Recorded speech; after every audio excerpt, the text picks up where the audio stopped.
Well, today we're going to be taking a look at the astrology chart of President Joe Biden. He recently just had a debate with former President Trump, and people have said that he did not do a good job whatsoever. And there's a lot of people within the Democratic Party and elsewhere calling him for Joe Biden to leave the race and maybe somebody else replace him as the Democratic candidate. So today I'm going to be taking a look at Joe Biden's chart just to get an idea of could he retire or could he resign? Could he drop out from the race? That's what I'm going to be looking at in his astrology chart. For those of you that are interested, stay tuned for the rest of this video. For those of you that are new to my channel, make sure you like and subscribe.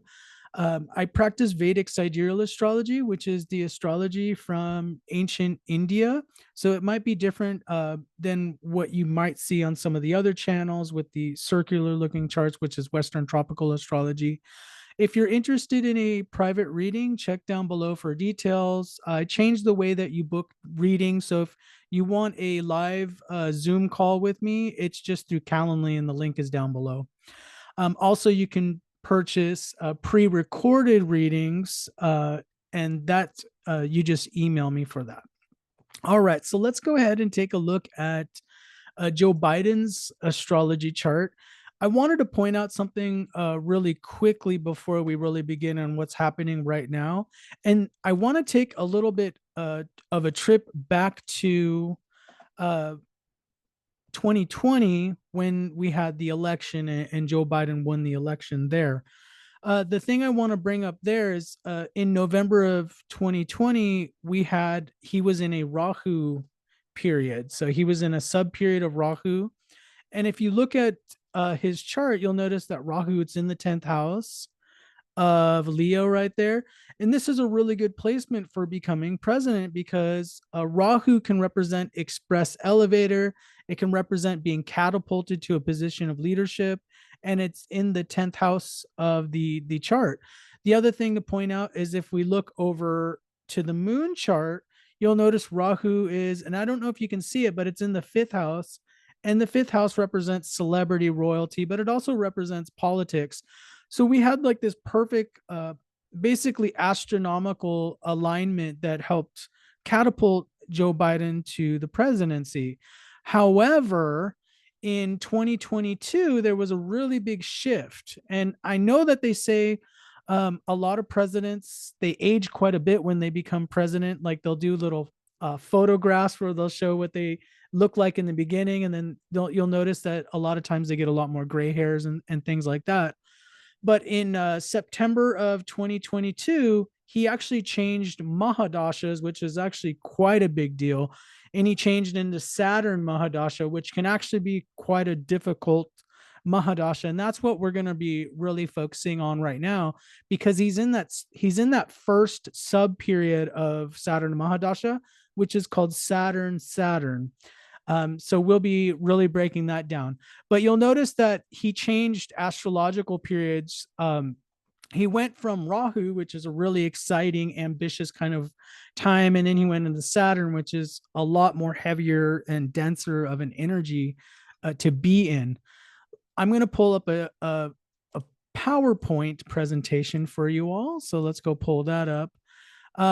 Now, his Saturn Mahadasha, I did want to point that out. It's 2022 to 2041. So this will most likely be the rest of his life that he's in Saturn Mahadasha. And the other thing to point out is Saturn, it's retrograde. It just went retrograde on June 29th, 2024 to November 2024. And remember, when you're running a Mahadasha or an Antardasha of a planet, you really want to look at what the transiting planet is. So in Joe Biden's case, the most important transiting planet is Saturn because he's in a Saturn Mahadasha and he's in a Saturn Antardasha. So that's the planet we really want to look at. Now, let me bring up the chart one more time just to show you where Saturn is in the astrology chart. And then we'll talk a little bit more about what Saturn represents. So if we take a look at where Saturn is in Joe Biden's chart, it's in the 7th house over here. 7th house is like the marriage house, business partnerships, contracts, justice. There's a lot of different interpretations. People typically people think of marriage. And then it rules the third house and the fourth house. Notice that K2 is in the fourth house. So we have K2 being activated during this time as well.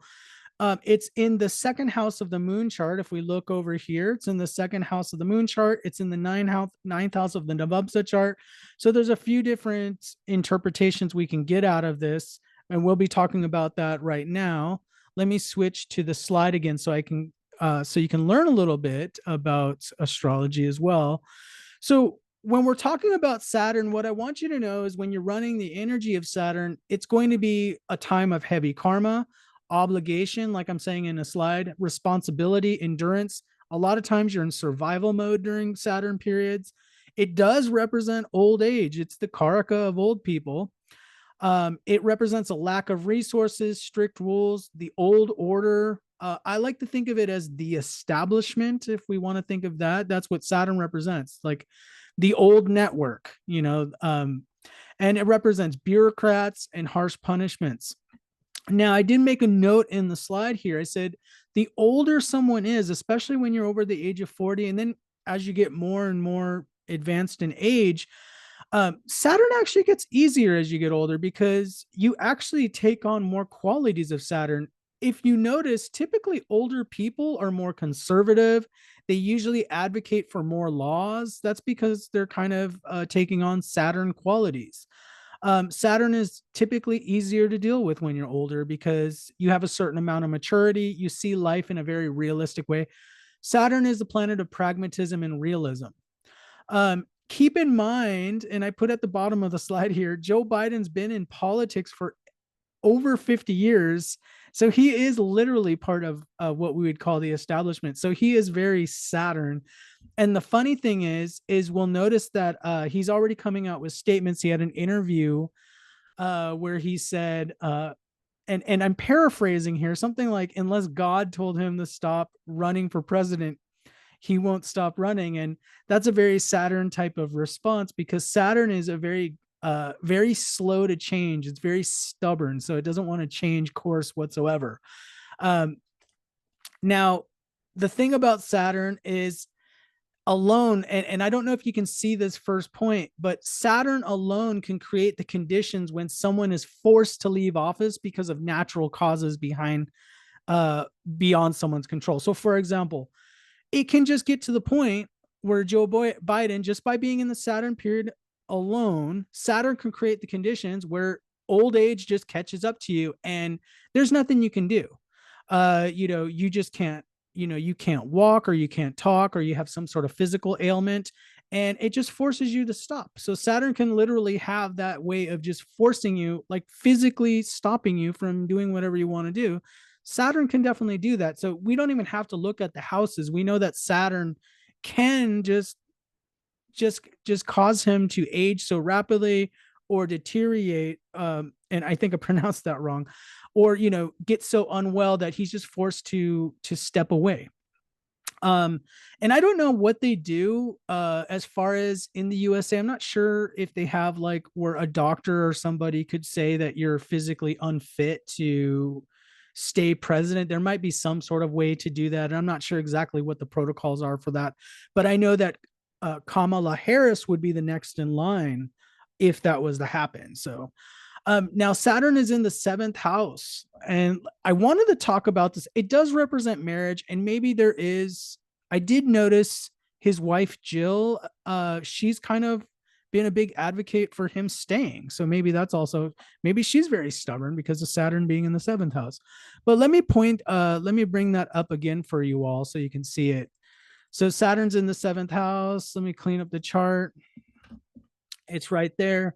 But the one thing people don't think about seventh house is it is one of the Maraca houses. For example, in time periods where somebody passes away or it's the end of an incarnation, usually it's going to be during a period of the second house or the seventh house. The reason why the seventh house is a usual suspect when there's an end of an incarnation is because seventh house represents contracts, and it literally is like soul contracts, or it can represent the end of a karmic contract. So we have to keep in mind that that's what Saturn could be doing as well. There could be a karmic contract in place for Joe Biden to be president during a certain amount of time because of his soul experience, or because the soul has signed up for these experiences. I'm of course using our modern verbiage to talk about this. I don't know if the soul actually quote unquote signs up for this, but there's a karmic expectation of the lifetime. Now, I do want to point out, and let's go back to the slide. Saturn is not having fun in the astrology chart because, again, if we look at Saturn over here, Saturn is actually being aspected by Mars over here. So one, two, the eighth aspect. I'm going to number the houses for you all so you can see it. Now Mars aspects four houses from itself, and then it aspects eight houses from itself. I was going to say myself. I forgot to put the number in the right place over here. So Mars and Saturn are not very friendly towards each other, so there is some difficulty there. And the one thing I wanted to remind you all is Mars is in the 12th house, and the 12th house can represent things like retirement, resignations, and then it also rules the 6th house. So the 6th lord is aspecting Saturn. So there could be definite difficulties during this period with the Mars afflicting Saturn, because Saturn is going to take on some of those qualities. It's being afflicted, so it's not doing quite well. Let me go back to the slide so we can take a look at that. Take a look at the slide here. So like I said, afflicted by Mars in the 12th house. Mars is the 6th lord. That could represent some of the issues, but also not just health issues, but conflict. You notice there's a lot of conflict happening in the Democratic Party, from what I understand. So there might be even people calling for him to resign or step aside.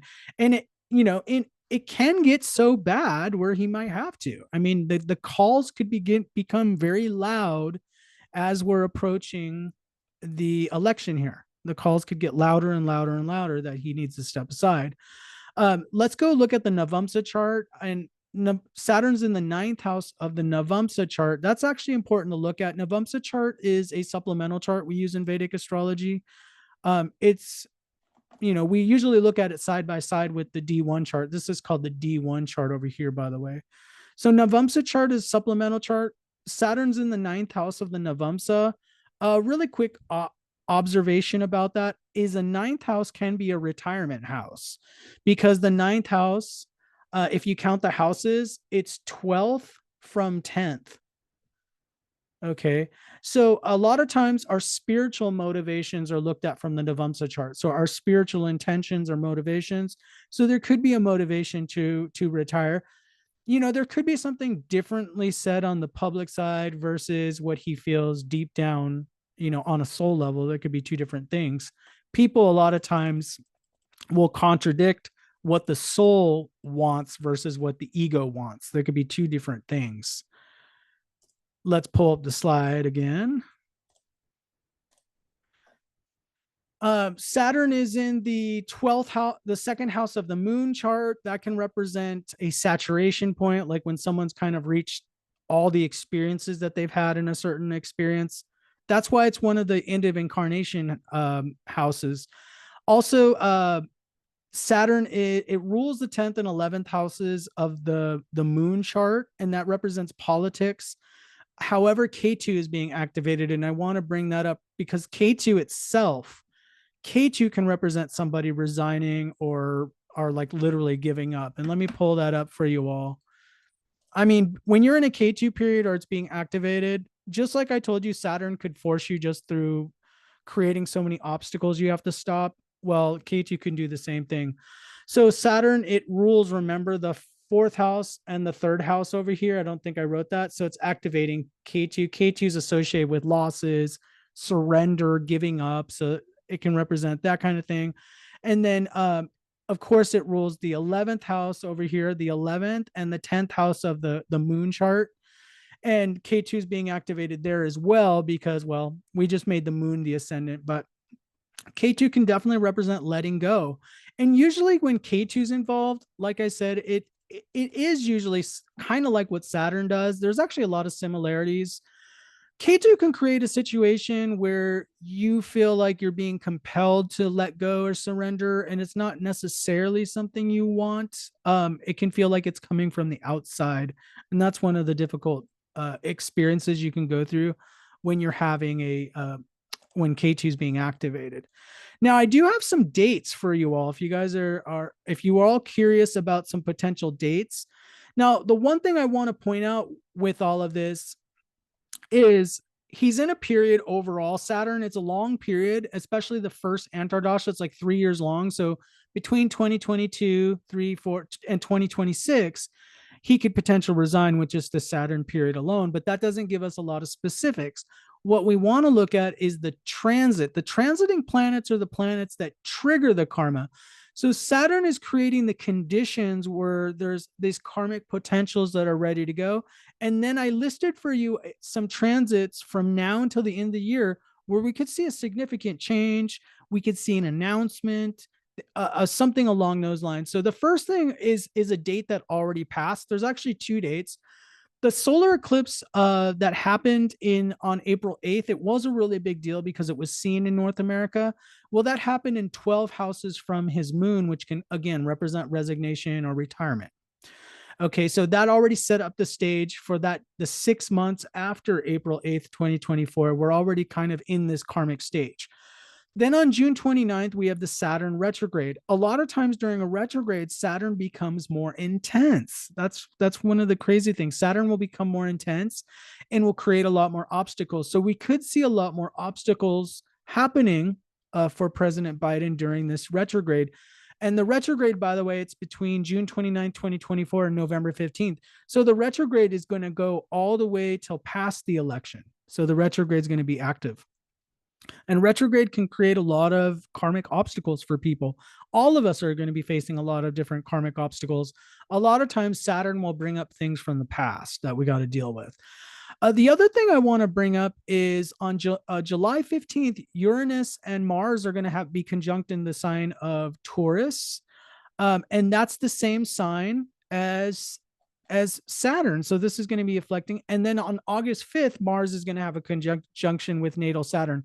These two dates, July 15th and August 5th, these could be trigger dates for something like a resignation or some difficult aspect happening there.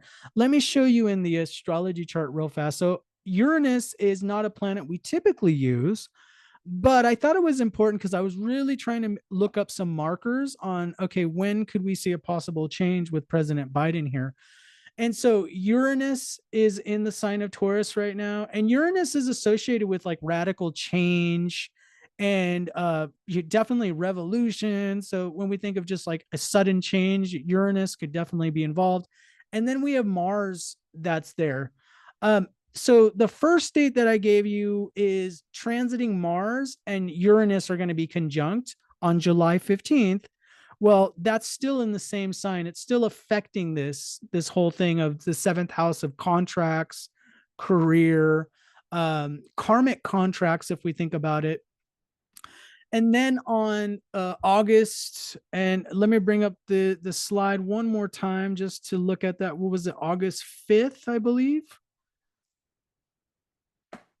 That's going to be August 5th. Yes. So August 5th is going to be the other time when Mars is going to go over natal Saturn in President Biden's chart, and there could definitely be a change.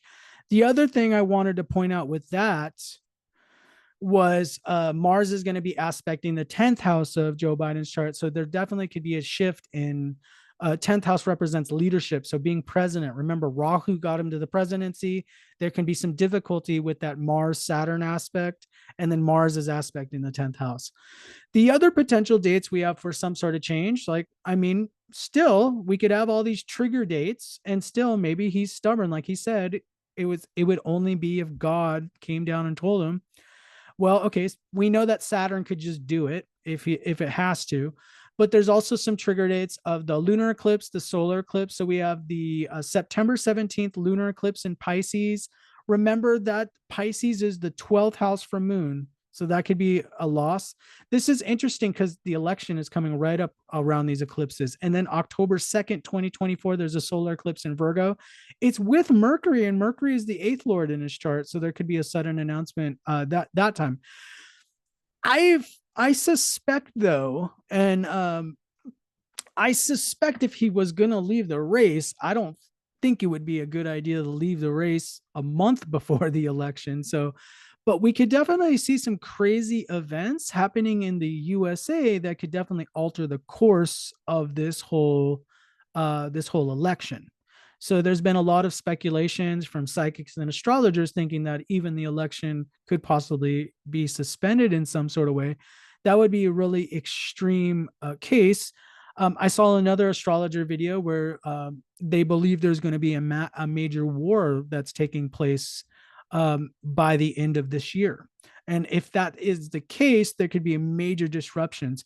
Let me point out one other thing in Joe Biden's chart for you all to take a look at. And this would be affecting Joe Biden from now until the election, of course. Remember, Saturn is in the fourth house of Aquarius, transiting Saturn, and it's been there since January 2023. It's going to be there until March of 2025. So it's going retrograde, but it's going retrograde right now. Okay, so retrograde is bringing up even a lot more issues.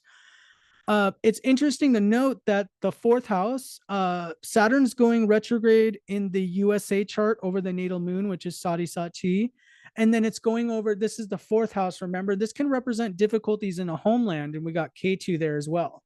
So there could be a lot of not only issues happening just because he's feeling the effects of Saturn, but also there could be some difficulties happening in the homeland because of Saturn in the fourth house, and it's retrograde, which is also creating a lot more problems than just when it's going direct.